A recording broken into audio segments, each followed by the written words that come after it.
Uncoil the deployment cable.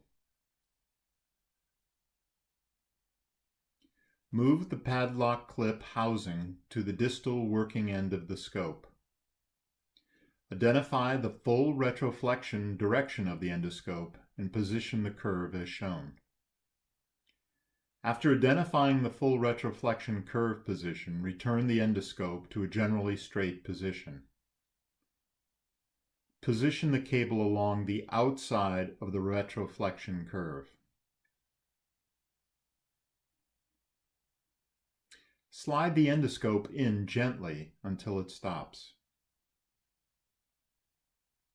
Do not push or twist the scope into the housing beyond a gentle stop.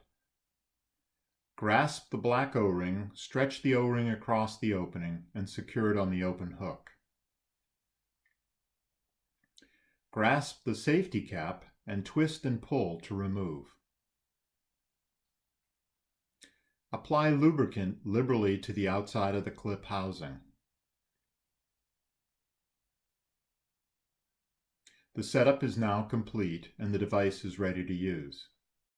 The padlock clip is deployed by a firm, rapid thumb push on the handle.